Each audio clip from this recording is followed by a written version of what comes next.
প্রথম চাকরি আমার আনন্দবাজার পত্রিকায়। রোজকার ফেভারিট কাজ কি ঘুমানো ছাড়া? বলো। নিজেকে ভালোবাসা। জীবন যখন যেরকম ভাবে আসছে, জীবনকে তখন সেরকম ভাবেই নেওয়া উচিত। আমার কিন্তু একদম স্বাধীন একটা জীবন। একটু উন্নতি হওয়াটাও স্যাক্রিফাইস করতে পারি ইচ্ছাকে গুরুত্ব দেওয়ার জন্য। প্রত্যেকদিন মানুষ হিসেবে বাঁচতে গেলে তুমি প্রচুর রিজেকশন ফেস করবে। আমার তো বুমাদার উপরে ক্রাশ। আমার আরেকটা ইন্টারভিউ এর কথা মনে পড়ে, আমি ইরফান খানের ইন্টারভিউ করেছিলাম। আমি তো বিয়ে করিনি, আমি বিয়ের ইনস্টিটিউশনটায় না আসলে কোনোদিন বিশ্বাস করিনি। হ্যাঁ, ভালো থাকাটা তো একটা মেন্টাল স্টেট। আমি মনে করি না যে আমার জিনের মধ্যে এমন কিছু আছে যেটা পৃথিবীতে রেখে যেতে হবে। সবাই খুব ক্লস্ট্রোফোবিক ফিল করতে শুরু করে একটা সম্পর্কের মধ্যে, তারপরে সেই সম্পর্ক ভাঙে, তাই না? কোনো পাওয়ার পলিটিক্স আমার সাথে হয়নি, এটা তো হতে পারে না। জীবনে ম্যাচিওরিটি না এই জিনিসটাই শেখায় যে সবকিছুকেই পজিটিভ ভাবে দেখা উচিত। যদি আমি তার সঙ্গে এক্ষুনি নেচে একটা রিল বানাই, তার ভিউজ হয়তো অনেক বেশি হবে। একটা লং টার্মে কোনো লক্ষ্যে পৌঁছতে চাও, তাহলে আমার মনে হয় যে সেটার গভীরে ঢোকা উচিত। একটা ছবি দর্শক তখনই দেখবেন যখন সেই ছবিটা তার ভালো লাগবে। বাংলা ছবির ব্যবসা ক্রমশ কমছে এবং আরো কমছে। কখনো কোনো ইন্ডাস্ট্রিতে মনোপলি থাকলে লং টার্মে খুব ক্ষতি হয়। ছবিটা কি আদৌ চলে যে সাকসেস পার্টি হয়?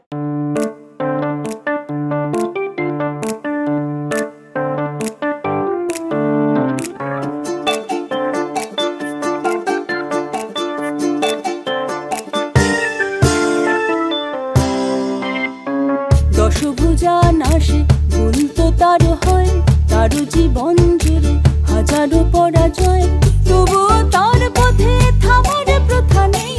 আগলে যায় সরে চলার খেয়ালে, সীমানা ভোলার দুরানা সেই। কপালে লেখা টেখা কিছু নেই, আছে যা তাকে বলে ধপ। কপালে লেখা টেখা কিছু নেই, আছে যা তাকে বলে ধপ। গল্প জুড়ে তার শুরু হলো আবার বৈঠকে বৈঠক। গল্প জুড়ে তার শুরু হলো আবার বৈঠকে বৈঠক।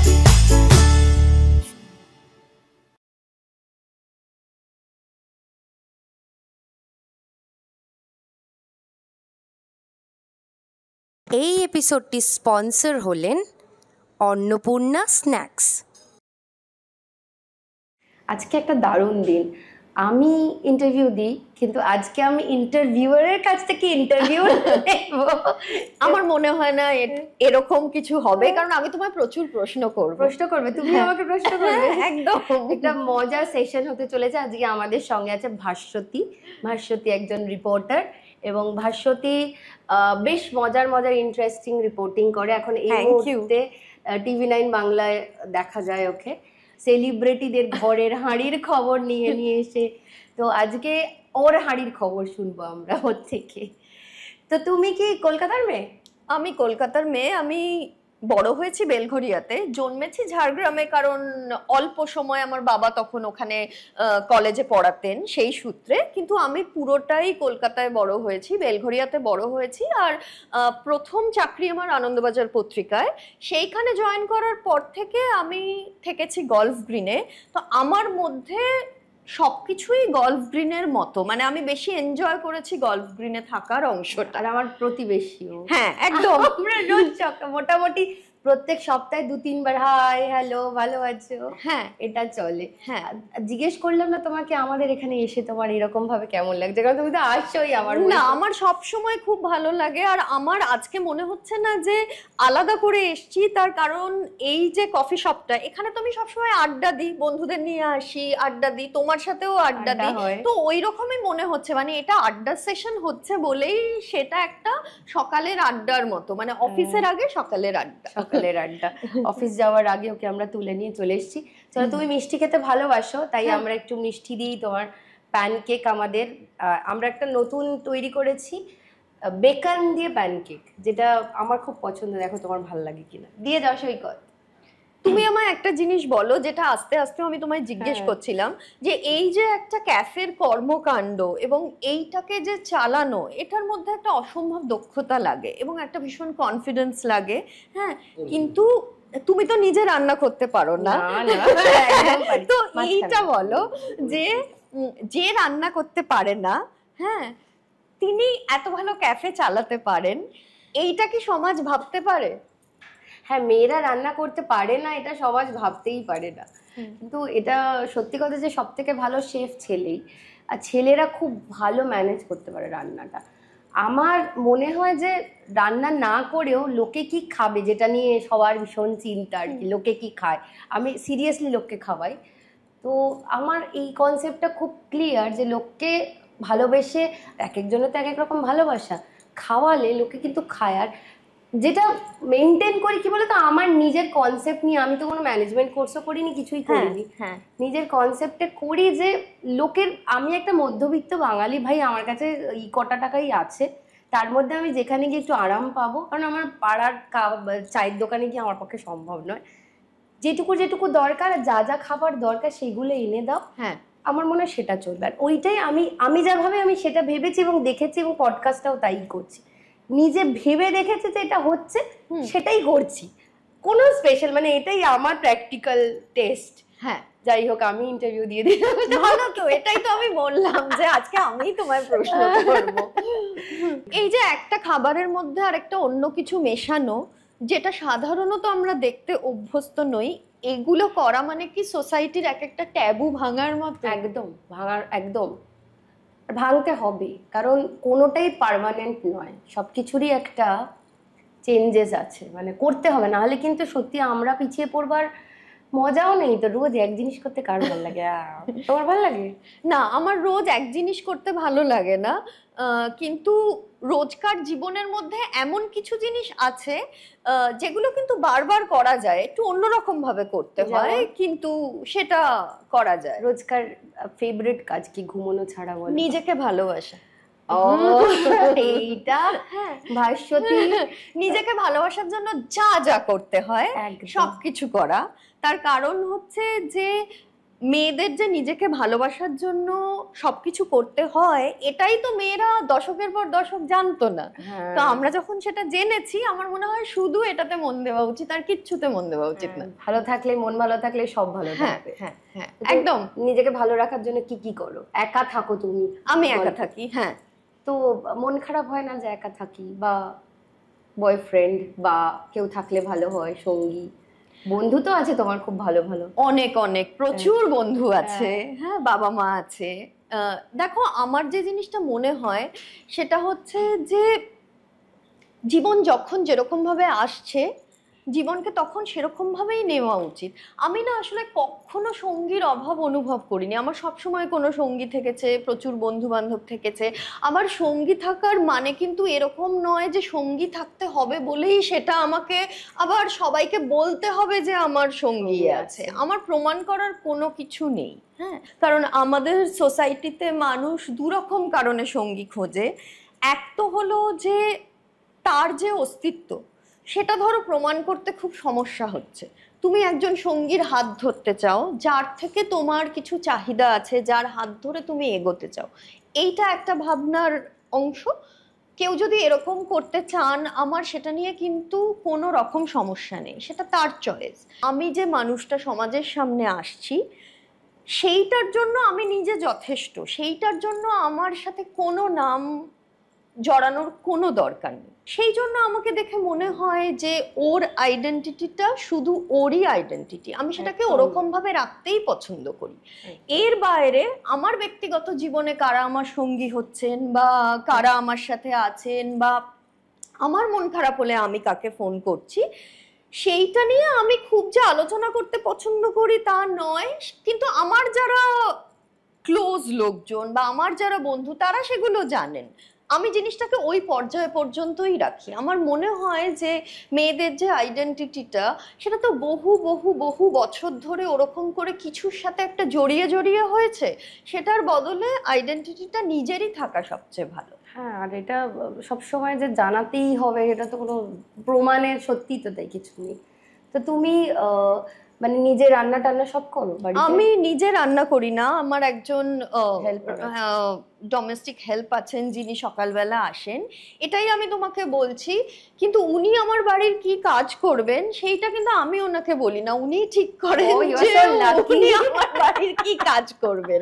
উনি ট্রেনে করে আসেন, 6:30টার সময় আসেন সকালে, তখন যেহেতু আমি ঘুমোই, তো উনি আমাকে কিচ্ছু জিজ্ঞেস করেন না, উনি নিজের মতো মেনুটাও উনি ডিসাইড করেন, হ্যাঁ, করে উনি রেখে দিয়ে যাওয়ার সময় বলেন আমি আসছি, আমি বলি হ্যাঁ কালকে চলে এসো। তো এইরকম মানে একটা রোজগার ব্যাপার। করলে একটা মেয়ে যদি স্বাধীনভাবে রোজগার করে, হ্যাঁ, তাহলে কিন্তু সে পুরো তার স্বাধীনতাটা ভালোভাবে উপভোগ করতে পারে। প্রচন্ড। দেখো আমি জীবনে অন্য কিছু পেয়েছি কিনা আমি বলতে পারবো না, কিন্তু যেহেতু তুমি স্বাধীনতার কথাটা বললে সেইটা আমি বলতে পারি। আমার কিন্তু একদম স্বাধীন একটা জীবন, মানে আমি যখন ঘুম থেকে উঠি আর রাতে ঘুমোতে যাওয়া পর্যন্ত আমি এমন কিচ্ছু করি না যেটা আমার ইচ্ছা নয়, এবং আমার লাইফের একমাত্র লক্ষ্য ছিল এটা।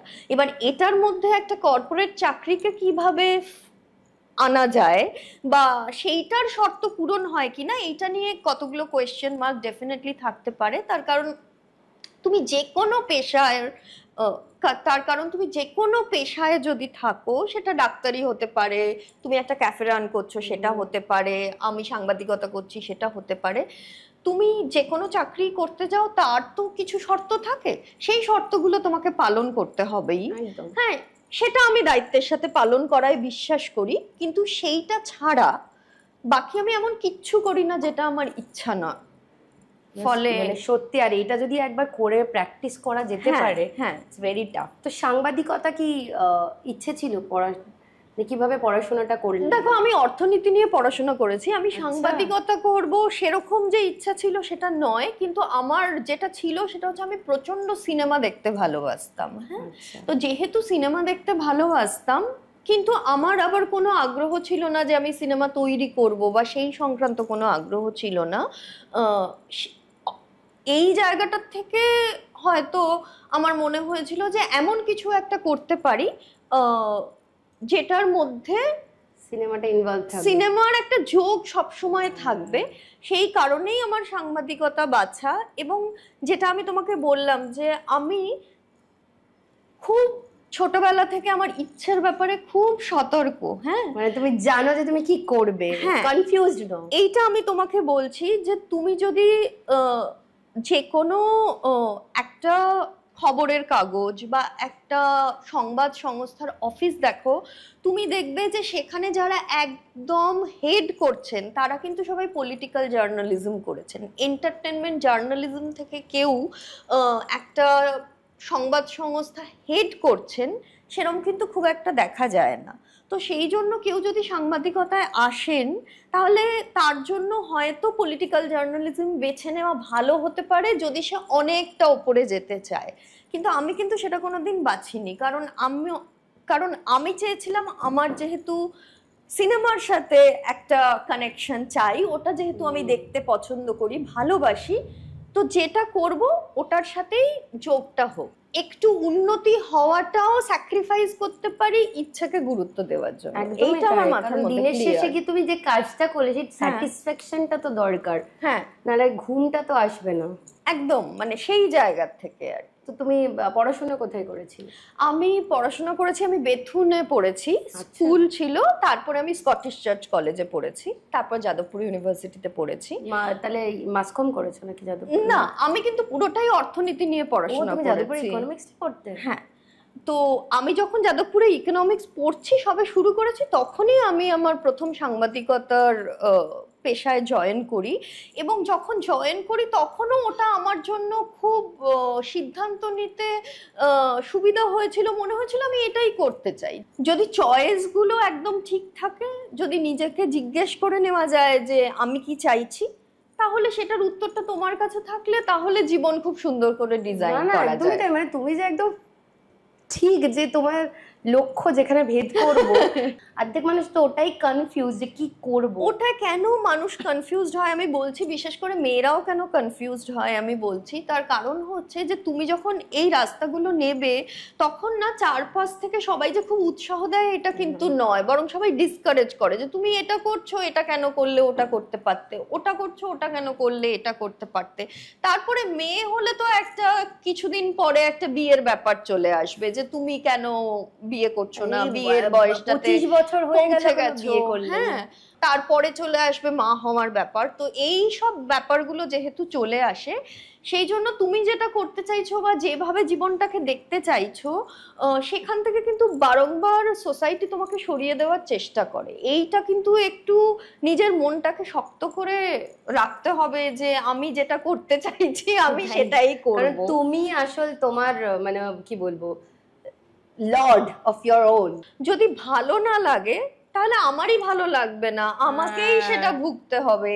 এই জিনিসটা খুব খারাপ ফিল করি আজকে, যে লোকের কথা শুনে শুনে দায়িত্ব নিয়ে আমার যে এত কষ্ট হয় লাইফে।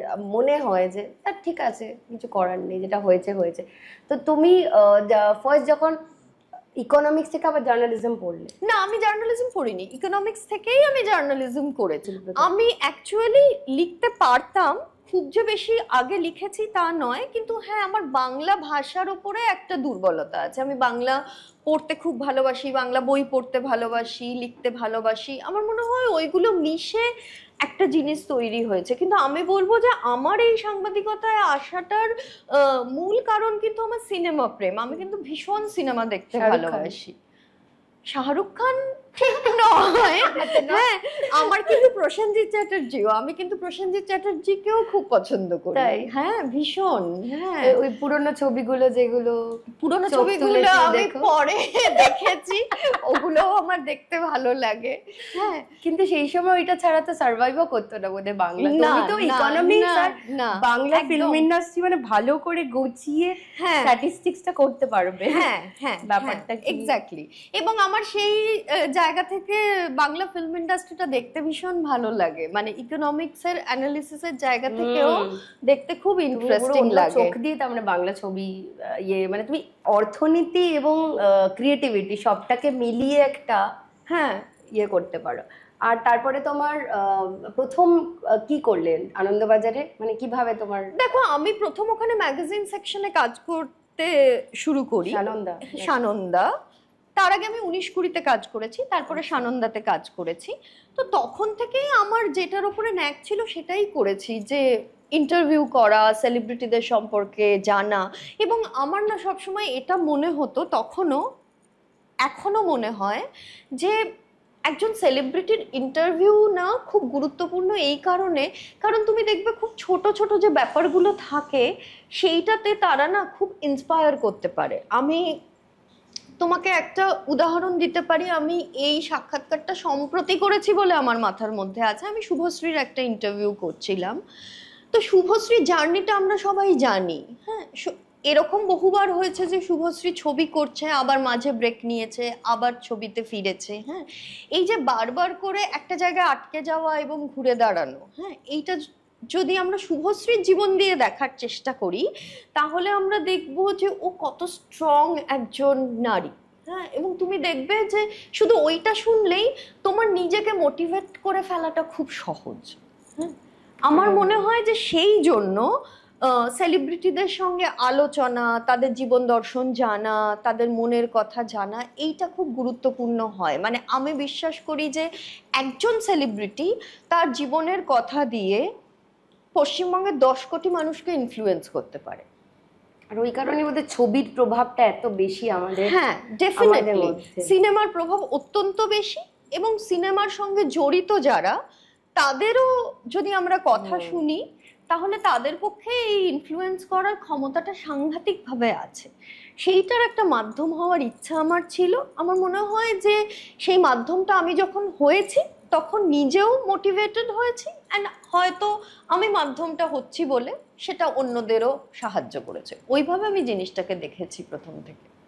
আচ্ছা, তুমি ইন্টারভিউ নিতে গেছো ধরো প্রথম বা ভীষণ পছন্দের একটা মানুষের কাছে যাচ্ছ হ্যাঁ। কথা বলতে, সেই এক্সাইটমেন্টটা, আর গিয়ে ইন্টারভিউ নিচ্ছ যে মানুষটা ও মা কি সুন্দর, এরকম একটা দুটো গল্প বলো, জানতে চাই তোমার থেকে। দেখো, আমি খুব লাকি যে আমি এরকম অনেক মুহূর্ত জীবনে কাটাতে পেরেছি। এই যে তুমি প্রথমেই বললে শাহরুখ খান কিনা, আমি রামোজি ফিল্ম সিটিতে শাহরুখ খান কাজল একসঙ্গে শুট করছিল, ওরকম একটা শুটিং এ আমি গেছিলাম। রোহিত শেট্টি ডিরেক্ট করছিল, দিলওয়ালে। ওই যে হ্যাঁ হ্যাঁ, তো তখন আমি ওদেরকে শুটিং করতে দেখেছি। মানে ধরো আমি এখানে দাঁড়িয়ে দেখছি শাহরুখ এখানে শুটিং করছে, সেটা দেখেছি।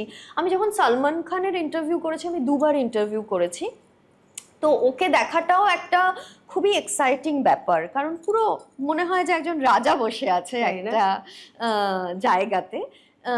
কিন্তু এখন না, আমি তোমাকে একটা জিনিস বলতে পারি, আমাকে যে দুটো কনভারসেশন মনে হয় যে খুব মোটিভেট করে। আমি রানী মুখোপাধ্যায়ের একবার একটা ইন্টারভিউ করছিলাম। আমি রানী মুখোপাধ্যায়কে অসম্ভব পছন্দ করি, খুব ভালো লাগে আমার, খুব পছন্দ করি। তো এটা ইন্টারভিউয়ের অংশ ছিল না, ইন্টারভিউটা হয়ে গেছিল, তারপরে এমনি গল্প করছিলাম। তো জিজ্ঞেস করছিলাম যে যখন একটা ছবি তুমি করো না, বা একটা ছবি যখন তোমার হাত থেকে বেরিয়ে যায়, তখন তোমার খারাপ লাগে কিনা। তো তখন রানী আমাকে একটা জিনিস বলেছিল যে দেখো, আমি বিশ্বাস করি যে যে চালটা তোমার খাওয়ার আছে সেটা তুমিই খাবে, ওটা অন্য কেউ খাবে না। তো আমি ছবির ব্যাপারটাকে ওরকম ভাবে দেখি, যেটা আমার করার আছে সেটা আমিই করব, সেটা অন্য কেউ করবে না। আর তোমাকে আমি যেটা বলতে চাই, যে স্টোরি তোমার হাতে লেখা হওয়ার আছে ওটা তুমিই লিখবে। ডেস্টিনেশন যেটা তোমার হাতে লেখা হওয়ার নেই, সেই স্টোরিটা নিয়ে তুমি মাথায় ঘামিও না। এটার মধ্যে কিন্তু একটা দেখো, নিজেকে স্পেশাল ফিল করানোর একটা ব্যাপার আছে। হ্যাঁ, ওই যে আমি যেটা বললাম যে আমি ভীষণ নিজেকে ভালোবাসতে খুব ভালোবাসি, সেই জায়গা থেকে এই কনভারসেশনটা আমার মনে হয়েছিল যে খুব মোটিভেট করেছিল আমাকে। তার কারণ দেখো, সবসময় একটা পাওয়ার প্লে চলতে থাকে, রাইট? একজন সাংবাদিককে এইটা অনেক ফেস করতে হয় যে তোমাকে আমি এই স্টোরিটা দিলাম না, অন্য কোনো সাংবাদিককে দিলাম, তুমি এটা মিস করলে, ও ওটা পেলো। এই সব কিছুর পরে আমি যখন স্টোরিটা লিখছি না, তখন আসলে আমি মিস করছি না, উল্টো দিকের মানুষটা মিস করছে যে আমার স্টোরিটা দিচ্ছে না। এই ভাবনাটা যদি তুমি একবার মাথার মধ্যে ঢুকিয়ে ফেলতে পারো, তাহলে দেখবে জীবনটা ভীষণ সুন্দর। হ্যাঁ, এবং এই জায়গাটাতে আমার মনে হয় যে কোথাও অ্যাক্টরদের ফিলোসফি, সাংবাদিক হিসেবে কেউ কাজ করলে তার ফিলোসফি, বা যে কোনো পেশার ফিলোসফি কিন্তু মিলে যেতে পারে। সেই জন্য আমি এই কনভারসেশনটা তোমাকে বললাম যে আমার ক্ষেত্রে এই প্রশ্নটা করে যে তুমি যখন ক্যাফে করেছিলে, আজকে তোমার পাশে এত ক্যাফে, হ্যাঁ, তুমি কিভাবে নিজেকে ডিল করো? হ্যাঁ, ঠিক তাই, আমিও তাই ভাবি বেসিক্যালি, যে ঠিক আছে, বাট যে আসবে না সে আবার বৈঠককে মিস করবে। এক্স্যাক্টলি। হ্যাঁ, কারণ প্রত্যেক দিন মানুষ হিসেবে বাঁচতে গেলে তুমি প্রচুর রিজেকশন ফেস করবে। রিজেকশনটা না সকালে ঘুম থেকে উঠে শুরু হয়। তুমি একটা বাড়ির কারোর জন্য কিছু খাবার বানাচ্ছ, না এটা অতটা ভালো হয়নি, তারপরে তুমি অফিসে পা রাখছো, না তুমি তো কাজটা ঠিক করে করতে পারোনি। হ্যাঁ, তারপর ধরো তোমার বাচ্চা আছে, সে বলছে মা তুমি যে টিফিনটা দিয়েছো আজকে ভালো হয়নি অতটা। হ্যাঁ, তো সারাক্ষণ তো তুমি এরকম নেগেটিভ একটা কিছু শুনতে শুনতে যাচ্ছ পুরো দিনটাতে। সেখানে আমার মনে হয় যে নিজেকে মোটিভেট করার এইটা খুব ভালো একটা ভাবনা। আমি কিছু মিস করছি না, উল্টো দিকের মানুষটা মিস করছে। হ্যাঁ, আর ছবি যদি আমি নিতে যাই তাহলে তো আমিও হাঁপিয়ে যাব। হ্যাঁ, সেই জন্য আমার মনে হয় যে এই জায়গাটা খুব গুরুত্বপূর্ণ। অ্যাকচুয়ালি আমি সর্বদাই এটা দেখেছি যে রানী মুখোপাধ্যায়ের কনফিডেন্সটা চূড়ান্ত পর্যায়ে, এবং যেভাবে ওর নিজের জীবন ডিজাইন করেছে সেই রিফ্লেকশনটা ওটার মধ্যে দেখা যায়। সেই জন্য আমি এই কথাটা বললাম। আর বলো যে আর কারোর কথা। আমার মনে হয় তোমার মেয়েদের সঙ্গে ইন্টারভিউটা সব থেকে বেশি ভালো লাগে ছেলেদের থেকে, নাকি? এটা ডিপেন্ড করে। আমি প্রসেনজিৎকে ভালো লাগে। প্রসেনজিৎ চ্যাটার্জির ইন্টারভিউ করতে অসম্ভব পছন্দ করি, ভীষণ কেন ভালো লাগে করি। আমার তো বুম্বাদার উপরে ক্রাশ, তাই না? ভীষণ ভালো লাগে। হ্যাঁ, কিন্তু আসলে কি বলতো, প্রসেনজিৎকে আমি ছবিতে যেরকম ভাবে দেখেছি, তাকে দেখতে ভালো লাগলো, সেই জায়গাটা খুব ছোট। আমার মনে হয় যে পরবর্তীকালে প্রসেনজিৎ চ্যাটার্জিকে আমার পছন্দ করার জায়গাটা ডেভেলপ করেছে এই কারণে, কারণ এত হাম্বল, এত সাহায্য করে।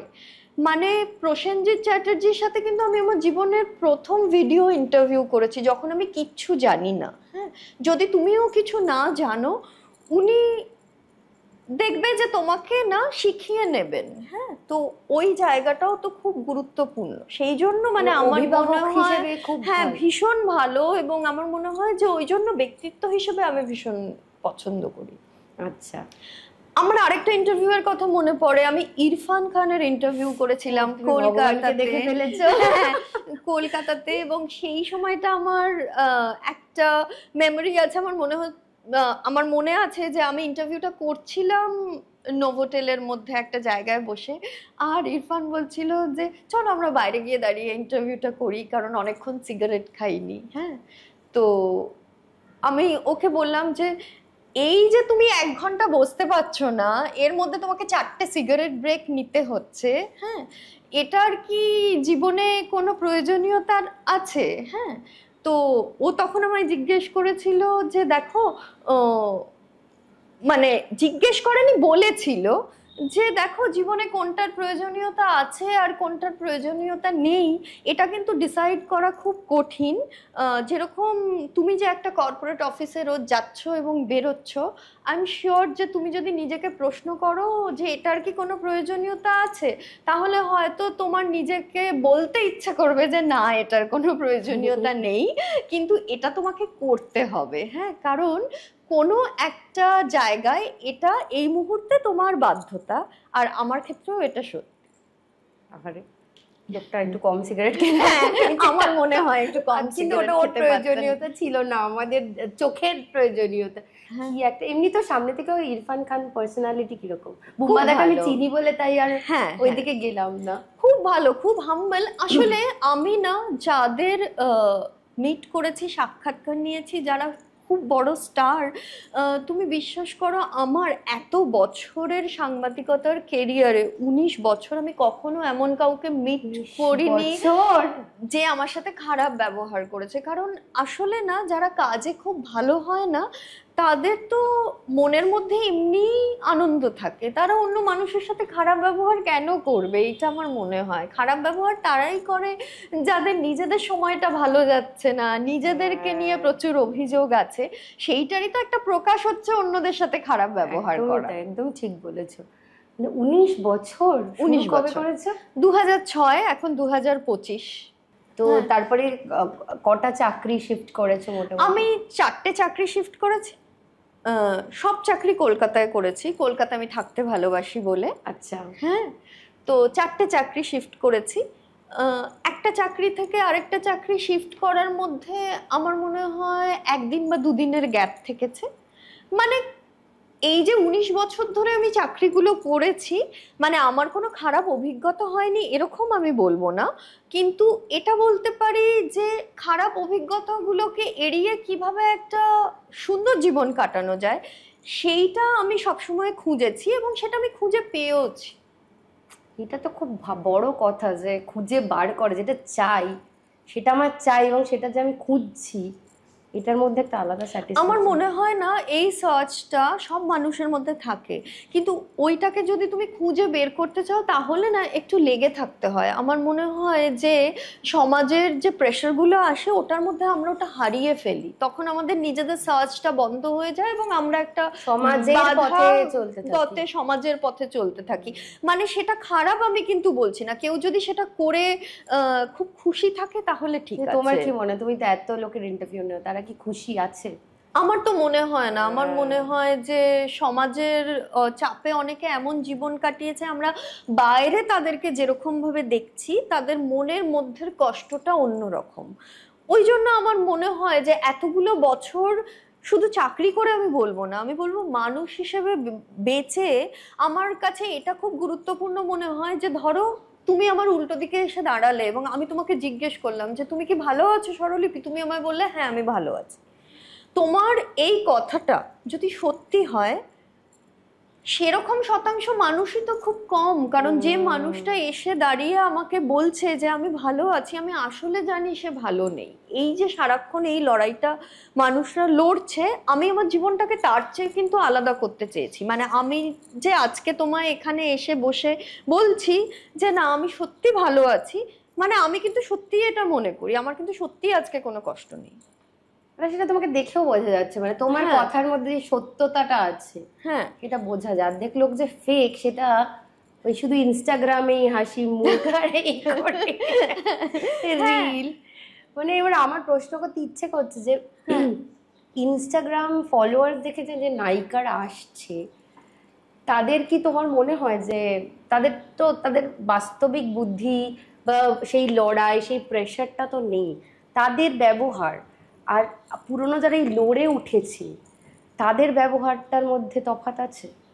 দেখো, এটা না একটা লং টার্মের ব্যাপার। আমরা খুব ছোট থেকে এটা শিখে যাই যে এই যে জীবনের যে যাত্রাটা, হ্যাঁ তুমি ভাবো এই পৃথিবীতে একটা মানুষ 60 বছর 70 বছর 80 বছর অব্দি এখন বাঁচছে। হ্যাঁ 80 বছর তুমি এই পৃথিবীতে আছো, তো তোমার তো রেজাল্ট আউটটা সেদিন হবে যেদিন চিতাতে তোমার দাহ হবে, রাইট?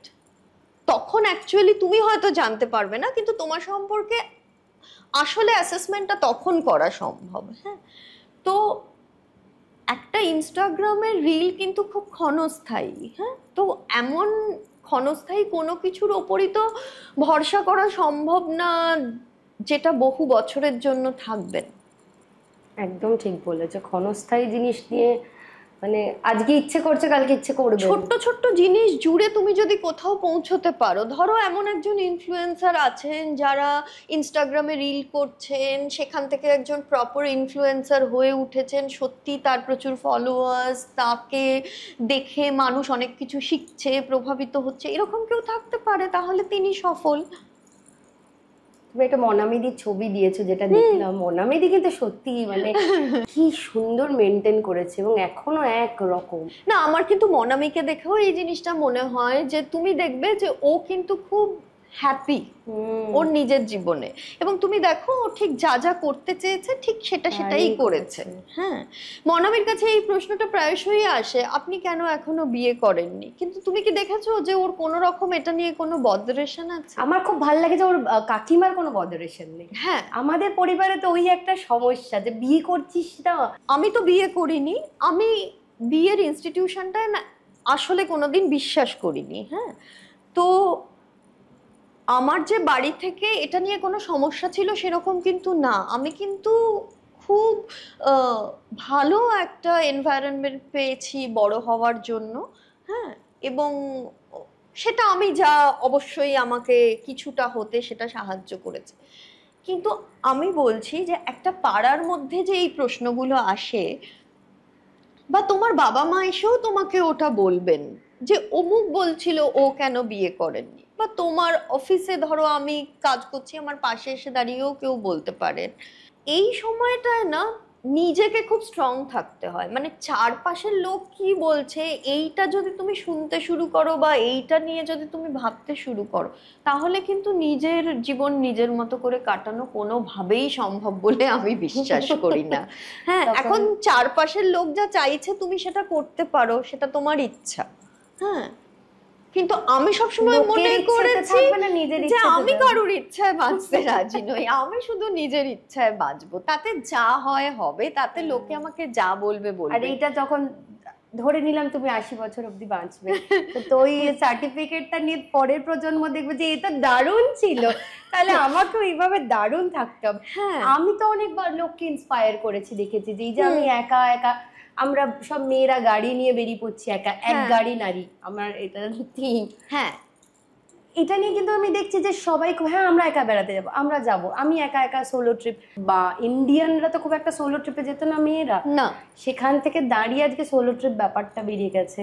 হ্যাঁ কারণ দেখো এটার ব্যাপারটা তো ওরকম যে তোমার কাছে অনেক কিছু থাকতে পারে এবং তুমি ভালো না থাকতে পারো, আবার কারুর কাছে কিছুই নেই, সে প্রচন্ড ভালো আছে। ভালো থাকাটা তো একটা মেন্টাল স্টেট। এবার তুমি কিরম ভাবে ডিজাইন করছো তোমার জীবনটাকে, পুরোটা তার উপর ডিপেন্ড করবে। আর আমরা কি করি জানো তো, আমরা একটা স্ট্যান্ডার্ড সেট করে দিই। হ্যাঁ, মানে ধরো আমি উল্টোটাও বলছি, আমি কোনোদিন মা হতে চাইনি। আমি মনে করি না যে আমার জিনের মধ্যে এমন কিছু আছে যেটা পৃথিবীতে রেখে যেতে হবে। এটা হচ্ছে নাম্বার 1। আর নাম্বার 2 হচ্ছে যে পৃথিবী না একটা ভয়ঙ্কর জায়গা। হ্যাঁ, মানে আমি তো সত্যি সন্তান থাকলে খুব চিন্তায় থাকতাম যে তাকে আমি কিভাবে বড় করব। আমি খুব চিন্তায় আছি, মানে যা চলছে, কোথায় নাকি আমি শুনলাম যে পড়াচ্ছে যে মেয়েদের কি করে ভালো গৃহবধূ এবং সংসারী হতে হয়, এটা নাকি একটা সাবজেক্ট এসেছে। মানে ধরো এরকম সাবজেক্ট ধরো পড়তে হবে, মানে আমরা তো নয় যা আছে লড়াই করে করে বেরিয়ে যাব, হ্যাঁ, পরের প্রজন্ম কি করবে, আমি খুব সত্যি চিন্তায় আছি।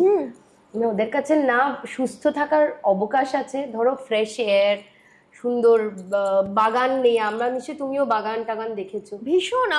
আমি এটা মনে করি যে দেখো, একজন বাবা মা, হ্যাঁ, আমার বাচ্চা একটা ভালো স্কুলে পড়তে পারছে কিনা, বা ভালো স্কুল শুধুমাত্র কাকে বলে এটা আমাকে বলো, মানে শুধুমাত্র ভালো করে খেতে পারছে কিনা এইটা তো বাবা মার চিন্তা হতে পারে না।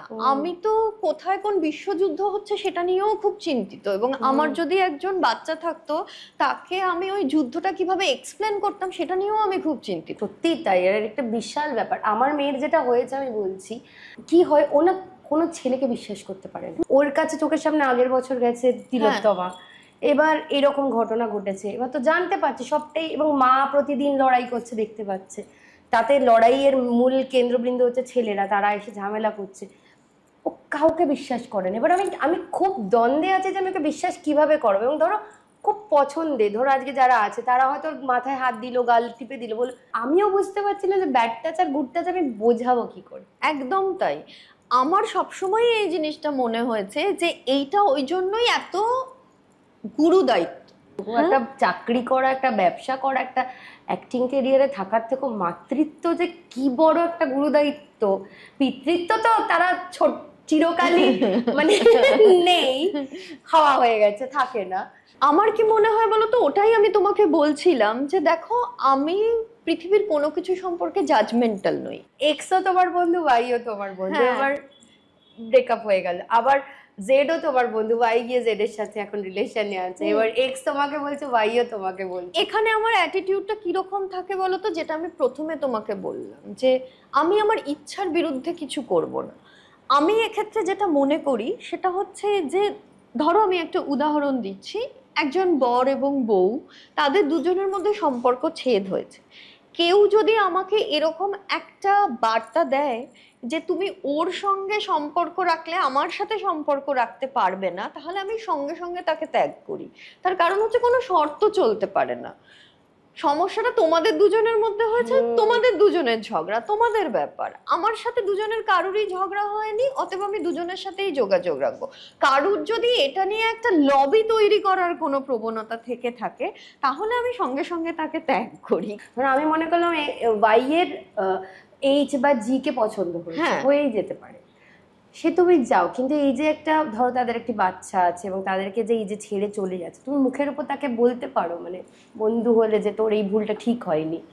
কারণ সেটা কিন্তু আমার কাছের বন্ধুদের সঙ্গে সবসময় পারি।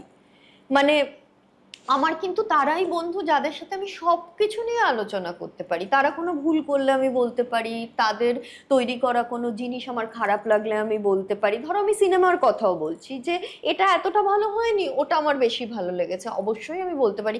তারাও আমাকে বলে, আমার বন্ধুরা সকালবেলা আমায় ফোন করে বলে এই ইন্টারভিউটা ভালো হয়নি, এই লেখাটা ভালো হয়নি, এটা আরো ভালো হতে পারতো। এটা তো খুব নর্মাল, মানে বন্ধুত্ব তো সেই জায়গা থেকেই তৈরি হবে। সবাই খুব ক্লস্ট্রোফোবিক ফিল করতে শুরু করে একটা সম্পর্কের মধ্যে, তারপরে সেই সম্পর্ক ভাঙে, তাই না? কিভাবে বলতে পারো দেখে? আমি তো বলতে পারি। বলতে পারো। তুমি এই রিসেন্ট ইন্টারভিউতে লিখেছো যে 6 মাসের মধ্যে 40টা ছবি চলে। হ্যাঁ হ্যাঁ, তার মধ্যে তো এমন অনেকের ছবি আছে যারা আমার পরিচিত, যাদের সাথে আমার নিয়মিত কথা হয় বা কিছু। হ্যাঁ, কিন্তু তারা যদি ওই শর্তটা চাপিয়ে দেয় যে কিরম ভাবে রিয়্যাক্ট করে তারা, শোনে কথাগুলো? দেখো, আমি খারাপ রিয়াকশন জীবনে বহু পেয়েছি স্বরলিপি। হ্যাঁ, মানে আমার 19 বছরের কেরিয়ার, টলিউডে আমি এত বছর কাজ করছি, 19 বছর সাংবাদিকতা করছি, এত বড় বড় রথী মহারথীরা এখানে আছেন এবং কোনো পাওয়ার পলিটিক্স আমার সাথে হয়নি, এটা তো হতে পারে না। হ্যাঁ, কিন্তু আমি সেটাকে হাইলাইট করি না এই কারণেই, কারণ পাওয়ার পলিটিক্সের থেকে না অনেক ভালো কিছুও আমার সঙ্গে হয়েছে। মানে তোমার ভালোটা অনেক বেশি, ভালোটা অনেক বেশি, মানে পাওয়ার পলিটিক্সটা যদি 20% হয়, ভালোটা হচ্ছে 80%। হ্যাঁ, তুমি একটা স্টোরি লিখতে চাইছো এবং যার সম্পর্কে সেই স্টোরিটা, তার ইমেজ সেটাতে সমস্যায় পড়তে পারে বলে তিনি তোমার বসকে ফোন করে তোমার স্টোরিটাকে সরিয়ে দেওয়ার চেষ্টা করবেন, এরকম ঘটনা তো ঘটবেই, সব সাংবাদিকের জীবনে ঘটেছে। আমি জানতে চাইছিলাম। হ্যাঁ, এটা তো ঘটবেই। তখন কি করে বসেরা তোমার উপর বলে দেয় নাকি? অনেক সময় হয়েছে যে বস হয়তো বলেছে না না এই স্টোরিটা তো যাওয়াই উচিত, কেন আমরা ওকে বলবো এটা সরিয়ে নিতে। অনেক সময় হয়েছে যে বসেরও মনে হয়েছে যে স্টোরিটা সরিয়ে দেওয়া উচিত, সেই কারণে সরানো হয়েছে। কিন্তু এগুলো না খুব ছোট ছোট কতগুলো জিনিস। তুমি যার ছবিকেই লিখবে যে সেই ছবিটা তোমার খুব একটা পছন্দ হয়নি, তার তো সেটা ভালো লাগা সম্ভব নয়। পছন্দ না হলে কি আর বাংলা ছবি? এবং সে তো সেটা নিয়ে তোমার কেন কিছু একটা বলবে, সে কিছু একটা বলবে, সে তোমাকে দেখে চিনতে পারবে না, সে তোমাকে ইগনোর করতে পারে, তার সাথে তোমার বন্ধু বিচ্ছেদ হতে পারে। হ্যাঁ, আমার যেটা ইচ্ছা করেছে আমি বলেছি, সেইটাকে ওন করা খুব গুরুত্বপূর্ণ। যদি কেউ আমার সাথে একটু পলিটিক্স করছে বলেই তুমি ভয় পেয়ে যাও না, তাহলে কিন্তু তুমি জীবনে কোথাও পৌঁছতে পারবে না। একদমই তাই। পাওয়ার পলিটিক্স যেটাকে আমরা বলি, সেটা কিন্তু একটা কর্পোরেট অফিস, সেটা একটা যে কোনো পেশা, সেটা শাশুড়ি বৌমার সম্পর্ক সর্বত্র আছে।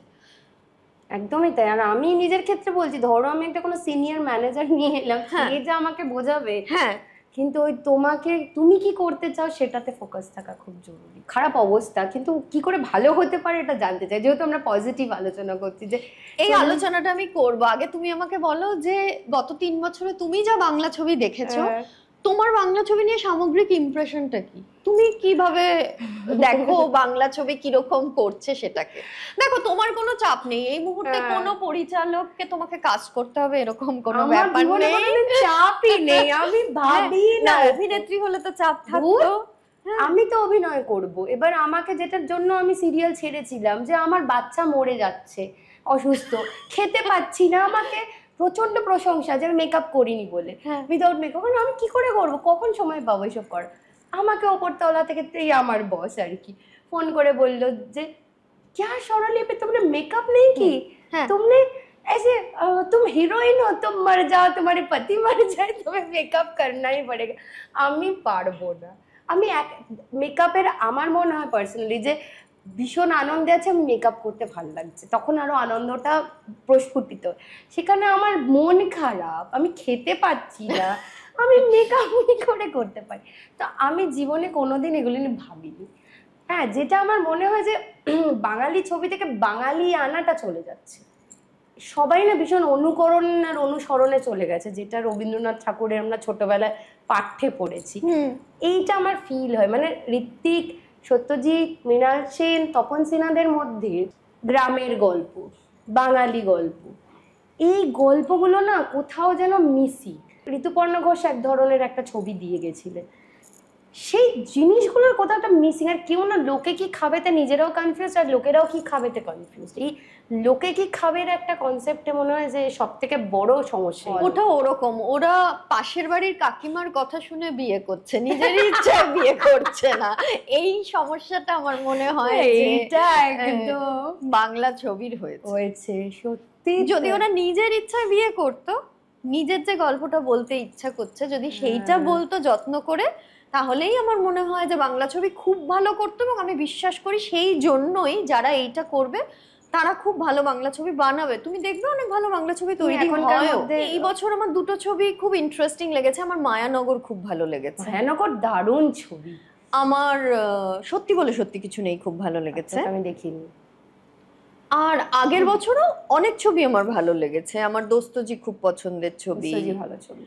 আমার বেলাইন ভালো লেগেছে। বেলাইন আমি অনেক পরে দেখেছি, কিন্তু আমার ভালো লেগেছে, খুব ভালো লেগেছে। মানে ওইরকম একটা কনসেপ্টের ছবি হতে পারে আর অত সস্তা। মানে তোমার কি মনে হয় যে কি কারণে ছবি হিট করতে পারে যেগুলো হচ্ছে না এই মুহূর্তে? দেখো, আমি ওই একটি জিনিস বুঝি, সেটা হচ্ছে যে একজন পরিচালক যে গল্পটা বলতে চাইছেন সেটা যদি একদম অন্তর থেকে লিখে তিনি তৈরি করেন, আমার মনে হয় সেটা ভালো হতে পারে। সেইটাকে আমি না খুব পজিটিভ ভাবেই দেখি। মানে আমি মনে করি যে মায়ানগরের মতো একটা ছবি, সেটা প্রচুর মানুষের মনে ইম্প্যাক্ট তৈরি করতে পারে। বিশাল, আমার 2 দিন মন খারাপ হয়েছে। দেখো, মায়ানগরে না একটা ছোট্ট দৃশ্য আছে, দেখবে যে একজন একটা তদন্তের সূত্র ধরে এক জায়গায় পৌঁছে যাচ্ছেন এবং একজন পুলিশের একজন ব্যক্তি দরজার বাইরে, যিনি মহিলা পুলিশ, তিনি ঘরের ভেতরে ঢুকেছেন, যেহেতু ভেতরে মহিলা আছেন। দেখবে বারান্দাটার ওখানটায় পড়ে আছে পুলিশের পোশাক, চাকরি করছে, কিন্তু মাঝে একটা ক্রিকেট খেলার একটা দারুণ জায়গা আছে। হ্যাঁ, তো আমার মনে হয় যে আমরা সবাই তাই, আমাদের না মনটা অন্য কোথাও পড়ে আছে, আমাদের অনেক কিছু করতে হয় কিন্তু আসলে আমাদের মনটা অন্য কোথাও পড়ে রয়েছে। জায়গাটা ভাবতে হয়। মানে আমার কিন্তু নায়ক দেখলে যেরকম এক্সাইটমেন্ট হয়, আমার মায়ানগর দেখলেও একই রকম এক্সাইটমেন্ট হয়। মানে সত্যি তাই। মানে দেখো, এই আলোচনাটায় আমরা ডেফিনেটলি বহু সময়ে যাই যে সত্যজিৎ, মৃণাল, ঋত্বিক, সত্যি এরা কিংবদন্তি, এদের যে কাজের পরিধি সেটার সাথে এখনকার কোনো পরিচালকের ওইটা করে গেছেন, কাজের পরিধির তুলনা করাটাই বোকামো, সেটা একদমই করা উচিত না। হ্যাঁ, কোনো প্রশ্নই নেই। কিন্তু যদি জিনিসটাকে পজিটিভ ভাবে দেখতে চাই, অ্যাকচুয়ালি আমার মনে হয় জীবনে ম্যাচিওরিটি না এই জিনিসটাই শেখায় যে সবকিছুকেই পজিটিভ ভাবে দেখা উচিত, সেটার মধ্যে থেকেই একটা পজিটিভ কিছু খুঁজে বের করা উচিত। সেইখানে দাঁড়িয়ে আমার মনে হয় যে বাংলার পরিচালকরা কিন্তু অনেক ভালো ছবি তৈরি করছেন। কোন ফর্মুলায় একটা ছবি তৈরি করলে সেটা লোকে দেখতে যাবে, কোন ছবি এখন হিট হচ্ছে, তাহলে তার কপি করে আমি একটা ছবি তৈরি করতে পারি কিনা, দক্ষিণী ছবিতে ওইটা হচ্ছে তাহলে তার আমি একটা কপি করতে পারি কিনা। হ্যাঁ, এইসব অনেক রকম ভাবনা আমার মনে হয় যে তাদের মাথাটার মধ্যে এত সমস্যা তৈরি করছে যে হয়তো সেই আউটপুটটা আমরা যেটা এক্সপেক্ট করছি সেটা আমরা পাচ্ছি না। হয়তো তারা ট্যালেন্টেড, কিন্তু তারা নিজেদেরকে এমন একটা ফর্মুলায় ফেলছে যে ফর্মুলাটায় ফেলতে গিয়ে হয়তো কোথাও একটা সমস্যা হচ্ছে। নিজের ফর্মুলা ক্রিয়েট করতে হবে, লোকের ফর্মুলায় না ঢুকে। আর কি হয়, চারপাশের একটা প্রেশার থাকে, সেই প্রেশারটার মধ্যে প্রোডিউসার বা ইনভেস্টর। আমার মনে হয় কি জানো তো, যে কোনো পরিস্থিতিতে আমি অন্তত যেটা করি, আমি নিজেকে ওইখানটায় বসিয়ে দেখি। এটার একটা উদাহরণ আমি দিচ্ছি। দেখো, আমি 4টে সংবাদ সংস্থার হয়ে চিরকাল সাংবাদিকতা করেছি। এবারে আমার জন্য সাংবাদিকতা করা মানে, ধরো আজকে তোমার সাথে আমি একটা কনভারসেশন করছি, এরকম একটা সাক্ষাৎকার আমি শুভশ্রীর সাথে করতে পারি, বা মিমির সাথে করতে পারি, বা দেবের সাথে করতে পারি, বা কারুর সাথেই করি না কেন, আমি তো তাকে একটা গুরুত্বপূর্ণ প্রশ্ন করতে চাই, কিন্তু আমি তো তার সঙ্গে এক্ষুনি এখানে নেচে একটা রিল বানিয়ে ফেলবো না। কিন্তু তুমি দেখবে যে যদি আমি তার সঙ্গে এক্ষুনি নেচে একটা রিল বানাই, তার ভিউজ হয়তো অনেক বেশি হবে, হয়তো আমি যে কনভারসেশনটা করছি সেইটার ভিউজ অনেক কম হবে, কিন্তু আমি কিন্তু ওখানেই নিজেকে ধরে রেখেছি। ওই ভিউজটা কেন আমি পাচ্ছি না সেটা কিন্তু আমাকে বদার করছে না। সো আমার মনে হয় পরিচালকদের ক্ষেত্রেও এটা সত্যি, একটা ভালো ছবি বানাবো, শুধু সেই জায়গাটায় তারা নিজেদেরকে ধরে রাখলেই আমার মনে হয় এক সময় তারা লক্ষ্যে পৌঁছে যাবে। এটা না দেখে যে ওর ছবিটা দেখতে অতগুলো লোক গেছে, এইসব বেলাইনটা প্রথমে একদম চলেনি শুরুর দিকটা, কিন্তু দেখো বেলাইনটা কিন্তু বেশ নাম করেছে। তো এখন পরিচালক অনেক কাজও পাচ্ছে। প্রথমের কাজগুলো আসলে ভালো হওয়াটা খুব জরুরি, খুব জরুরি, সেইটাই আমার মনে হয়। সেটাই বলার যে হয় না, মানে আমাদের জীবনে চলতে চলতে সব সময় তুমি দেখবে একটা নতুন কিছু আসবে, চারপাশে অনেক কিছু নিয়ে হই হল্লা হবে। হই হল্লা সবসময় যা জিনিস নিয়ে হয় সেগুলো অনেক সময় হয় যে খুব সাময়িক। একদমই তাই। তার গুরুত্ব 3 বছর, কিন্তু তুমি যদি লং টার্মে জীবনটাকে দেখতে চাও, একটা লং টার্মে কোনো লক্ষ্যে পৌঁছতে চাও, তাহলে আমার মনে হয় যে সেটার গভীরে ঢোকা উচিত এবং তুমি এক্স্যাক্টলি কি করতে চাও সেইটা নিয়ে ভাবা উচিত।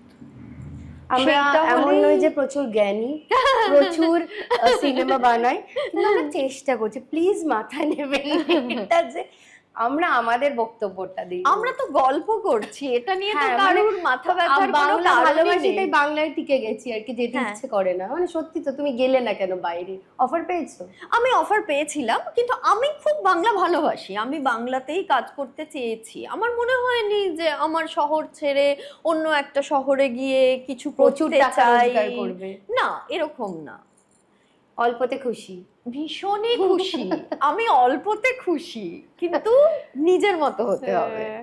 তো সেই কারণে বাংলা ভালোবাসি বলে একটু ইচ্ছে করে যে নিজের মানে ছবিটা গেছে কোথাও, একটা নাম করেছে। আচ্ছা, এই যে এখন অ্যাওয়ার্ড, অমুক দেশ থেকে অমুক অ্যাওয়ার্ড অমুক এসেছে, কিন্তু মানে এইটা পাবলিসিটির একটা স্টান্ট। তারপরে গিয়ে যখন ছবি দেখতে গেল, সেই ছবিটা মানে কি করে পেয়েছে? তো অ্যাওয়ার্ডগুলো কি অ্যাওয়ার্ড, কোথা থেকে আসে, মানে এটা খুব জানতে ইচ্ছে করে। দেখো, অনেক রকম অ্যাওয়ার্ড হয়। আসলে কি হয়, যখন কেউ অ্যাওয়ার্ড প্রচারের জন্য ব্যবহার করতে চায়, তখন আমি একটা পোস্টার দেখছি, সেখানে আমি দেখছি 6টা 7টা 8টা অ্যাওয়ার্ড এসছে। এবার কোথা থেকে এসছে, কেন এসছে, এত কিছু তো অ্যানালিসিস করতে যাওয়ার দর্শকের কোনো সময়ও নেই, তারা ইন্টারেস্টেডও নয়। তবে আমার কি মনে হয় যে আমরা বারংবার একটাই ভুল করি, আমরা জনসাধারণকে, দর্শককে, এদেরকে না আমরা ভীষণ টেকেন ফর গ্রান্টেড নিয়ে আমরা মনে করি যে তাদেরকে এটা দিয়ে আমরা প্রভাবিত করতে পারবো, কিন্তু আসলে করা যায় না। মানে একটা ছবি দর্শক তখনই দেখবেন যখন সেই ছবিটা তার ভালো লাগবে। এর বাইরে কিন্তু কোনো অ্যাওয়ার্ড দিয়েই তুমি তাকে কনভিন্স করাতে পারবে না যে এই ছবিটা আপনার দেখা উচিত। হ্যাঁ, এবং তুমি যদি গত 10 বছরের ট্রেন্ড দেখো, তুমি বক্স অফিসের ক্ষেত্রেও এই ট্রেন্ডটা দেখবে, বলিউডের ক্ষেত্রেও তুমি এই ট্রেন্ডটা দেখবে। এই যে বক্স অফিস ফিগার্স, তুমি দেখবে যে যেভাবে আমরা প্রচারটা করি যে আমার ছবি প্রথম দিনে এত ব্যবসা করলো, আমি বলার চেষ্টা করছি যে আপনার পাড়ার সব লোক দেখে ফেলেছেন ছবিটা, অতএব আপনারও দেখা উচিত, না হলে আপনি পিছিয়ে পড়বেন। কিন্তু বাঙালি এত বুদ্ধিমান না, বাঙালি জানে যে ও কিচ্ছুতে পিছিয়ে পড়ে না, ওর নিজের যখন ইচ্ছা হবে ও তখন গিয়ে ছবিটা দেখবে। আচ্ছা, এই ওটিটিতে চলে আসবে, পরে দেখে নেবো, এটাও কি একটা কারণ হতে পারে যে ছবি আজকাল হলে লোকে দেখতে যায় না? আমার কিন্তু সেই জিনিসটা মনে হয় না। তার কারণ হচ্ছে যে আমার জন্য তো অন্তত কখনো সম্ভব না যে বাহুবলী ওটিটিতে চলে আসবে বলে আমি অপেক্ষা করব। মানে ধরো ওটিটিতে কন্টেন্ট দেখার একটা প্রচন্ড কালচার আমাদের মধ্যে চলে এসছে। হ্যাঁ, শুধু আমাদের নয়, মানে গ্রামে গঞ্জেও ঢুকে যাচ্ছে। হ্যাঁ হ্যাঁ হ্যাঁ, কিন্তু যদি তুমি ভালো সিনেমা বানাও তাহলে তো সব বাধা টপকেই তোমাকে দর্শককে সিনেমা হলে আনতে হবে, ব্যাপারটা ওরকমই আর কি। হ্যাঁ, মানে দেখো, আমরা সাংবাদিক হিসেবে যখন একটা লেখা লিখি বা যখন একটা সাক্ষাৎকার নিই, তখন তো এরকম মনে হওয়ার কথা যে সারা দুনিয়াতে এত কিছু করার আছে, কেউ এই লেখাটা কেন করবে? হ্যাঁ, পরে তো এই ব্যাপারটা ওরকমই। মানে সেটার মধ্যে যদি একটা জোর থাকে, তাহলে আমার মনে হয় যে সিনেমা হলে গিয়ে সিনেমা দেখার জায়গাটা সবসময়ই থাকবে। আমার জন্য তো তাই, আমি তো সিনেমা হলে সিনেমা দেখতে ভীষণ খুব ভালোবাসি। তবে ওই এত দামি পপকর্ন, মানে যেটা হেনাদি বলে গেল, যে একটু যদি সিঙ্গেল স্ক্রিন গুলো মিস করি খুব, মানে ওই 10 টাকা আসবে কোল্ড ড্রিঙ্কস, পপকর্ন, মানে ছোট পপকর্ন, ওর বড় টাপ চাই না। সিঙ্গেল স্ক্রিন গুলো চলে যাওয়াতে কি মনে হয় না যে মানে ওই গ্লোবে যাচ্ছি ইংরেজি ছবি দেখতে? হ্যাঁ, তারপরে ধরো পরপর ওই ছবির হলগুলো কি যেন বিজলি ছবি ঘর, দেখি সুন্দর সুন্দর সিনেমা হতো। আমি প্রসেনজিতা, ঋতুপর্ণা, মানে 3টে হলে 3 রকম ছবি চলতো, 3টে পরপর, আলেয়া, সেগুলো প্রায় সব অবলুপ্তি এখন। কেন, মানে এগুলো কেন করছে বলো তো? মানে আমার জানি না, তোমার কি কোনো মনে হয় যে? দেখো, বাংলা ছবির ব্যবসায়িক যে মডেলটা, সেটা তো ম্যাসিভ প্রবলেম আছে, সেটা তো আমরা বুঝতে পারি। এবং হিন্দি ছবির ক্ষেত্রেও আমি বলবো সেটা সত্যি। দেখো, যারা এই পুরো ইন্ডাস্ট্রিগুলোর সাথে জড়িত না, তারাও এটা সলিউশন বের করার চেষ্টা করে। মানে তারা যদি 100 টাকায় পপকর্নটা না দিয়ে সত্যি 30 টাকায় দিতে পারতো, তারাই খুশি হতো, তাদেরই ছবি দেখতে বেশি ভিড় হতো। কিন্তু কিছু ভাবেই পুরো জিনিসটা দাঁড় করা যাচ্ছে না। করে এখানে একটা ভিসিআর সার্কেলের একটা প্রচন্ড তত্ত্ব খুব ইম্পর্টেন্ট, যেটা অর্থনীতি ব্যাখ্যা করতে পারে। কি হয়েছে, মানে বহুদিন ধরে এই জিনিসগুলো সম্পর্কে আগ্রহ চলে গেছে বলে সেইটাকে যে ঘুরে দাঁড় করানোর চাকাটা, সেইটা না কোথাও থমকে গেছে। সেইটা কিভাবে হবে আমি সত্যি জানি না। তবে তুমি যদি আমায় জিজ্ঞেস করো, হ্যাঁ, আমি এটা অবশ্যই দেখতে পাই, বাংলা ছবির ব্যবসা ক্রমশ কমছে এবং আরো কমছে। যদি কেউ বলে যে বাংলা ছবির ব্যবসা বাড়ছে, আমি তার সাথে একমত নই। কোনো ওটিটিতেও তো আসে না ভালো ছবি, মানে সাউথের ছবি হু করে ভালো ওটিটি যেগুলো চলে নিয়ে নেয়, কিন্তু আমাদের এখানে তো এই একটা মনোপলি চলে এসেছে না, মানে একজনই প্রডিউসার, একটাই ওটিটি, একজনই মানে সব কাজ বানাচ্ছে, আর বাকিদের ওই জন্য বোধহয় কম্পিটিশনটাও কোথায় কমে গেছে। দেখো, কম্পিটিশন খুব দরকার। কখনো কোনো ইন্ডাস্ট্রিতে মনোপলি থাকলে লং টার্মে খুব ক্ষতি হয়, সেটা তো আমরা দেখতে পাচ্ছি। আমরা কতটা সেটা দেখতে এই মুহূর্তে পাচ্ছি সেটা জানি না, তবে আমার মনে হয় যে ইন ফিউচার আমরা এটা দেখতে পারবো এবং অনুভব করতে পারবো। এটা হবেই। তার কারণ হচ্ছে যে যেখানে গ্রোথ থাকবে সেখানে অনেকগুলো প্লেয়ার থাকবে, তবে না জিনিসটা আরো বাড়তে থাকবে এবং ভালো হবে। তুমি ভাবো, আমরা বাংলা সিরিয়ালের রেটিং কত দেখেছি? একটা নির্দিষ্ট গ্রুপে আমরা রেটিং দেখেছি 12, 11। এখন তুমি বেঙ্গল টপার পাচ্ছ 6, 6.5। মানে আসলে কিন্তু 50% তুমি কমিয়ে ফেলেছো। এবার সেটার একটা কারণ হতে পারে লোকে জি5 এ সিরিয়াল দেখছে, লোকে হটস্টারে সিরিয়াল দেখছে, সেটা হতে পারে। আর সত্যি ওই জন্য বোধহয় এখনকার আর্টিস্টদেরকে খুব কম স্প্যানের জন্য লোকে চেনে। পুরোনো যারা, তাদের যেভাবে লোকে চেনে, তো চিনতেও পারবে না কিছুদিন পর, আর 2 বছর পরে তো এই একটা সিরিয়াল, 2টো সিরিয়াল, সেটাও চলেনি। আমরা কত অভিনেতা অভিনেত্রীকে হারিয়ে যেতে দেখছি যে কারণে, না কাজই তো নেই ইন্ডাস্ট্রি। 2 বছর, 3 বছর, 4 বছর সত্যি যে ইন্ডাস্ট্রিতে কাজ নেই, সেইটা তো অত আলোচনা হয় না, কিন্তু আমাদের বাড়ির ড্রয়িং রুমে তো সব সময় আলোচনা হয়। আমার সঙ্গেও সবার এই আলোচনাটা। আমি বিজনেস যে এফেক্টেড হচ্ছে সেটা তো একটা বড় কারণ। কারণ আমার মনে হয় যে কলেজ স্ট্রিটের কফি হাউস ক্রিয়েটিভ লোকেদের জন্যই চলতো, যে সিগারেটের ধোঁয়া আর নানা রকম ক্রিয়েটিভ জিনিসপত্র হবে। সেই ক্রিয়েটিভিটি করবে কোথায়? যারা আসে তাদের হাতে পকেটে টাকা নেই, কারণ দিনকে দিন তো টাকার পরিমাণটা কমছে। আজকে আমরা যে সিরিয়ালে টাকা পেয়েছি, আমার মনে হয় একটা কিরকম অদ্ভুত টাকা দিয়ে তাদেরকে রাখা হয়, যে তুমি আগে বন্ডেড লেবার, পুরো মাস জুড়ে এই টাকায় তোমাকে, মানে তারাও কর্পোরেটে চাকরি করছে, সেখানে দাঁড়িয়ে তাদের হাতেও টাকা নেই। এবং সেই ক্রিয়েটিভিটি কোথায়, মানে সত্যি তো তাই, নিজের ইউটিউব চ্যানেল করে তুমি জানো না যে কবে সেটা টাকা আসবে, নিজের খরচা, সবার কাছে তো সেটাও নেই। এবং অভিনেত্রীদের ক্ষেত্রে আমার আরো একটা জিনিস মনে হয়, এবং অভিনেত্রী এবং টলিউডের সঙ্গে জড়িত মহিলারা, যেহেতু আমরা মহিলাদের নিয়ে অনেক আলোচনা করছি, আমার একটা জিনিস সবসময় মনে হয়েছে যে দেখো, আমরা যে বলিউড টলিউডেও এত যৌন হেনস্থার ব্যাপারটা নিয়ে কথা বলেছি, দেখো যখন যৌন হেনস্থা ডিরেক্ট কেউ তোমাকে সরাসরি প্রস্তাব দিচ্ছে, তোমার একটা জায়গা আছে যে তুমি কারোর কাছে গিয়ে অভিযোগ করতে পারো। ধরো কর্পোরেট অফিসে আমি কাজ করি, আমার বস আমাকে সরাসরি কিছু বললো, আমি এইচআর এর কাছে গিয়ে অভিযোগ করতে পারি। বা তুমি টলিউডে কাজ করতে এসছো, কোনো প্রযোজক পরিচালক তোমাকে সরাসরি বলেছে, তুমি কোথাও গিয়ে অভিযোগ করতে পারো। কিন্তু এটা তো হয় না। যেটা হয় সেটা হচ্ছে এখানে একটা পাওয়ার পলিটিক্স থাকে। ধরো তোমার বস তোমাকে ডাকলেন, 2টো কাজের কথার মধ্যে উনি তোমায় বললেন, আচ্ছা তুমি পরশুদিন সন্ধ্যাবেলা কি করছো? তুমি সেটা সেন্স করে বললে, আমি পরশুদিন সন্ধ্যাবেলা বাবা মার সাথে বেড়াতে যাব, আমি তো থাকবো না। এরপরে তুমি সামনের 7 মাসে দেখবে যে তোমার কাছে ইম্পর্টেন্ট অ্যাসাইনমেন্টগুলো আসছে না, বা তুমি দেখবে 7 বছর তোমার কোনো প্রমোশন হচ্ছে না। এটা বলছে, আমার ক্ষেত্রেও এটা হয়। হ্যাঁ, কিরকম হয়েছে তুমি একটু বলো তোমার আমি একটা সল্ট লেকে আমার সেকেন্ড আউটলেটটা করব বলে, তখন কত হবে 2018-19 সল্ট লেকে একটা বাড়ি ঠিক হয়ে গেছে। লোকটা, তার বাবা মা, লোকটা বেশ মানে আমার থেকে ধরো 10 বছর বড়, রোজ রাতে মেসেজ করতো, রোজ রাতে ফোন করতো এবং অ্যাডভান্স দিয়ে দিয়েছি, সব রেডি।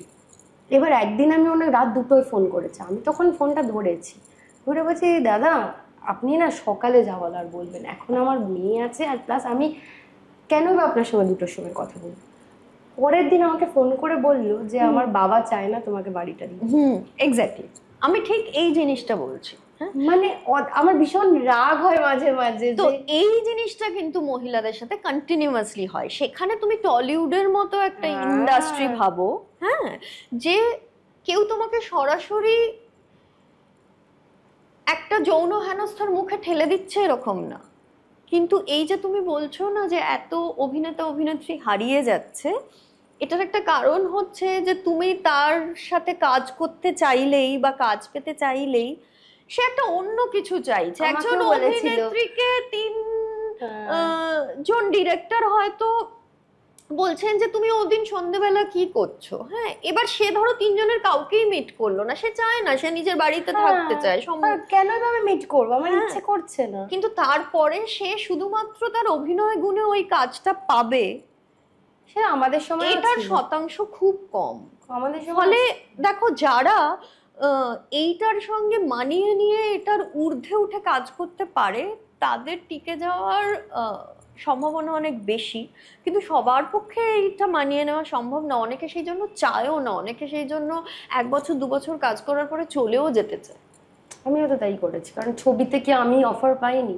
তোমার সময় কি হয়েছিল আমাকে একটু বলো।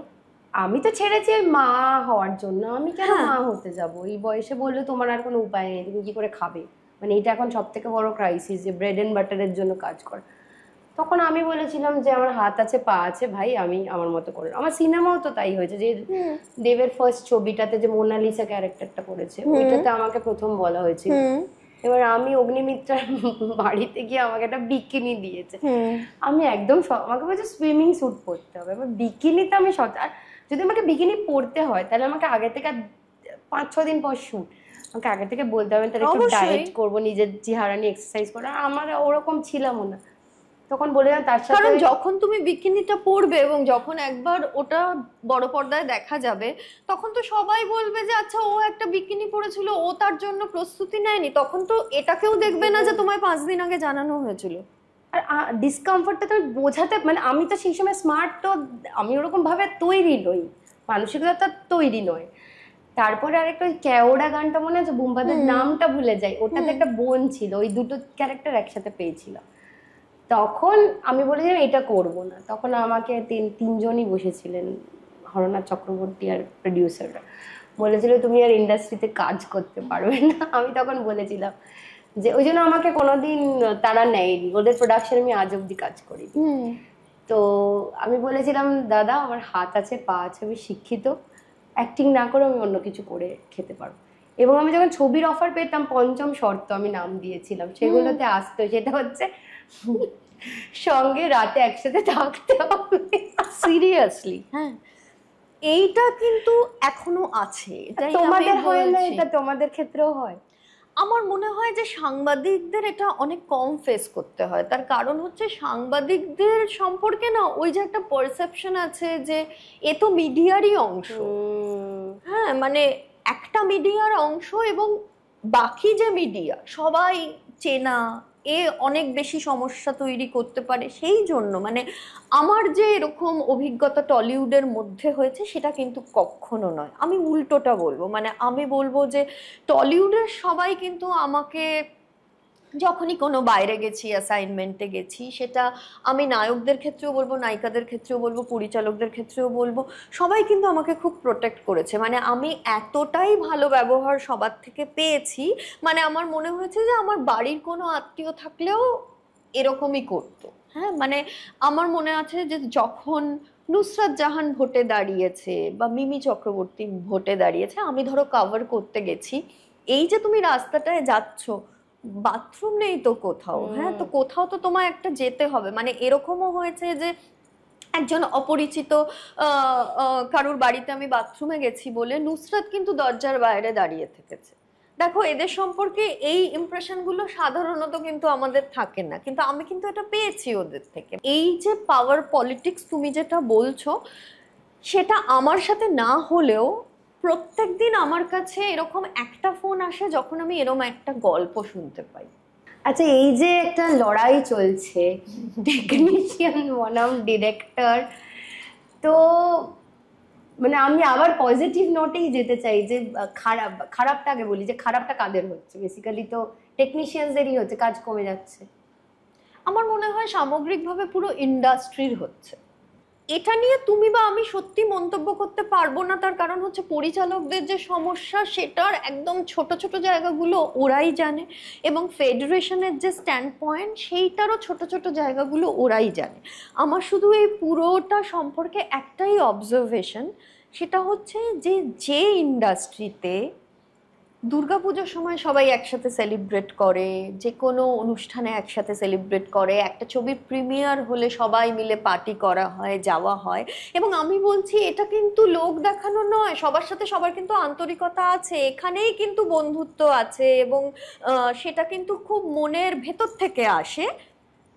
যেহেতু সেই জায়গাটা আছে, এটা অনেকগুলো মিটিং করা যেত, এবং এটা অনেকগুলো মিটিং করে এটার সমাধান হতে পারত। কোথাও কি একজন বারংবার মিডিয়াতে খবর হওয়া, তাদের এটার উপরে আলোকপাত করা, এই যে আজকে একটা সাধারণ মানুষ হিসেবে তুমি আমি এটা নিয়ে কথা বলছি, এতটার দরকারই ছিল না। আমার মনে হয় যে কোনো সমস্যা, সেটা বাড়ির হোক বা বাইরের, আমি তো অন্তত চাইবো যে সবাই বারবার করে বসে নিজেদের মধ্যে আলোচনা করে, নিজেদেরই আসবে রে বাবা, আচ্ছা তোমার এটা যুক্তি, আমার এটা যুক্তি, তাহলে এটা হোক, তাহলে ওটা হোক, একটা মধ্যস্থতা করে মিটিয়ে নেওয়া যেত, এবং আমার মনে হয় ইন ফিউচারও যেন তাই হয়।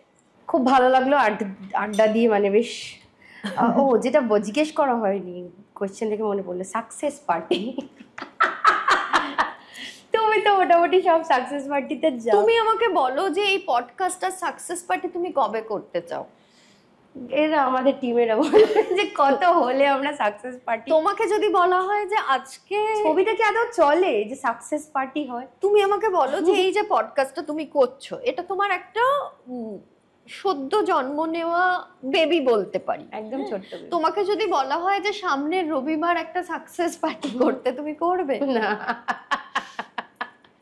হ্যাঁ, কিন্তু টলিউডে যদি আমি এটা বলি তাহলে অনেকে করবে।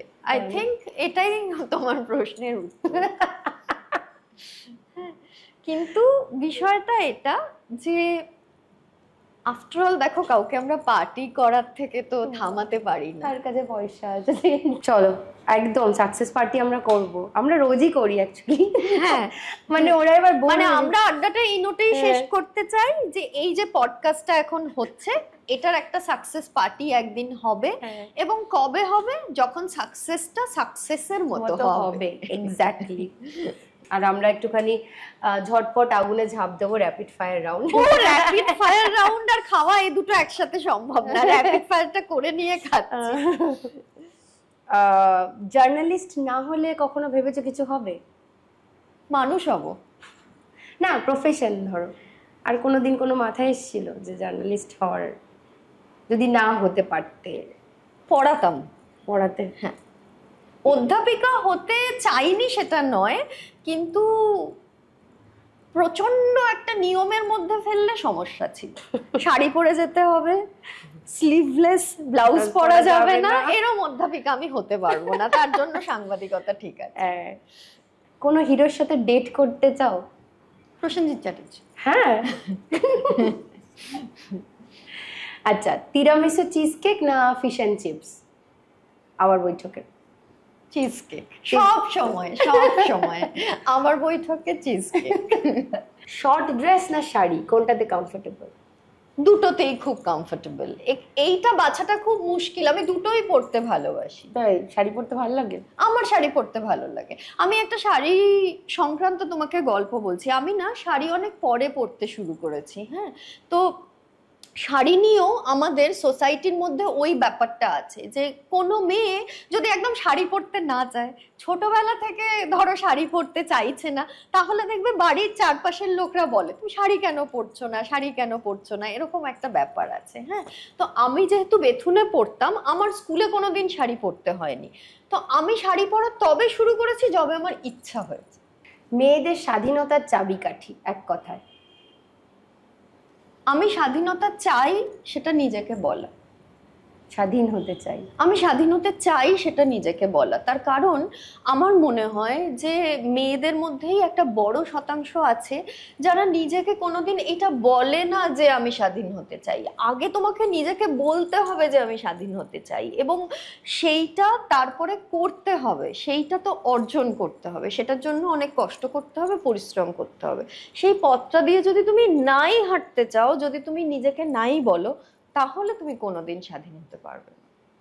তোমার জন্য আছে লাস্টাদার তরফ থেকে 30% discount voucher. Thank you so much. হাটারি গ্রিলসের তরফ থেকে আছে 750 রুপিসের একটা গিফট ভাউচার। Thank you. প্রতিক্ষণের তরফ থেকে আছে 30% ডিসকাউন্ট ভাউচার।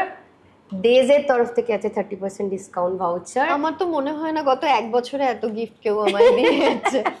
আমার তরফ থেকে আছে একটা 1000 টাকার আর ভাউচার। আমার কিন্তু গিফটে অ্যাংজাইটি আছে। হ্যাঁ, মানে অনেকে যেরকম খুব উপহার পেতে ভালোবাসে, আমার মনে হয় না প্লিজ উপহার দিও না, কিন্তু তুমি দিচ্ছ, এখানে আমার না বলার কোনো জায়গা বই নেই। তো, বইয়ের উপহার সবসময় আমার মনে হয় যে বেস্ট।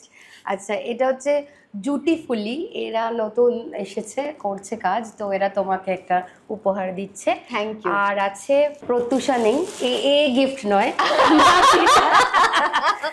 অন্নপূর্ণার তরফ থেকে গিফট হ্যাম্পার। Thank you. আচ্ছা, ও স্টোরের তরফ থেকেও এটা একটা চশমার দোকান আমাদের ওইখানে সেলিমপুরে, খুব ভালো চশমা পাওয়া যায়, ওর গিফট থ্যাংক ইউ দিয়েছে। Thank you. খুব ভালো লাগলো আড্ডা দিয়ে। আমারও মনে হলো না যে তোমার সাথে, মনে হলো যে একদমই চা খেতে খেতে আড্ডা যেরকম ভাবে আমরা দিই রাস্তাঘাটে, এবং আশা করি পরে আবার অনেক গল্প নিয়ে আসবো। একদম 100%। আমি আবার তোমার সাথে আড্ডা দেবো যখন আমরা এই পজিটিভ দিকটা, নিশ্চয়ই আমরা বেঁচে থাকবো তখন। বাংলা ছবির ভালো সময় আমরা ডেফিনেটলি আছে দিন আয়েগা, সেটার জন্য ওয়েট করছি, এবং সেই সময় আবার আড্ডা দেবো, এবং কেন ভালো হয়েছে আর খারাপগুলো কেন চলে গেছে, কিভাবে চলে গেছে, সেইটা নিয়ে আমরা কথা বলবো। একদম। আর একটা জিনিস আমি বলতে চাই, সেটা হচ্ছে স্বরলিপি আমায় জিজ্ঞেস করেছে যে আমি গান করতে পারি কিনা, আমি কবিতা বলতে পারি কিনা, আর কিছু আমি পারি কিনা। আমি কিচ্ছু পারি না। আর আমার বক্তব্য হচ্ছে যে যারা কিচ্ছু পারে না সেইটা সেলিব্রেট করা উচিত। একদম। হ্যাঁ, কারণ এটা কেন আমি বললাম, এই যে ডিসকাশনটা ছিল, এটা নিয়েই তো আমরা আলোচনা করছিলাম যে আমাদের সোসাইটিতে এই যে তুমি হয় এটা পারো, নয় ওটা পারো বা কিছু, যারা পারে তাদেরকে তো আমরা অ্যাপ্রিসিয়েট করি, যারা তুলে রাখি। হ্যাঁ, কিন্তু যারা পারে না তাদেরকে আমি অ্যাপ্রিসিয়েট করি না। আমার চিরকাল এই জিনিসটা মনে হয়েছে। আমি যখন স্কুলে পড়তাম আমি ভালো নাম্বার পেতাম, কলেজেও ভালো নাম্বার পেতাম, কিন্তু সবসময় মনে হতো যারা পেলো না এই ওদের আজকে মনটা খারাপ। তো আমার মনে হয়েছে এই পডকাস্টটা এরকম একটা পডকাস্ট যেখানে সাধারণ মানুষকে সেলিব্রেট করা হয়, তার সাকসেসটাকে সেলিব্রেট করা হয় না। তো একদমই তার কথা, সাকসেসের পিছনের যে লড়াইটা, হ্যাঁ, সাকসেসফুল হওয়া এবং সেটাতে টিকে থাকা, যেটা তোমার ক্ষেত্রে 19 বছর ধরে যে টিকে আছো, তো সেইটা মনে হলো বলেই আমি এটা বললাম যে পরের বারও আমরা শুধু আড্ডাই দেব। একদম জমি আড্ডা। Thank you so much. Thank you. আজকের অনুষ্ঠান এখানেই শেষ করছি। আমাদের এই পর্বের প্রশ্ন হলো, আমাদের আজকের অতিথি ভাস্বতী শাহরুখ খানকে প্রথম কোথায় দেখেন? শাহরুখ খানকে ভাস্বতী প্রথম কোথায় দেখেন?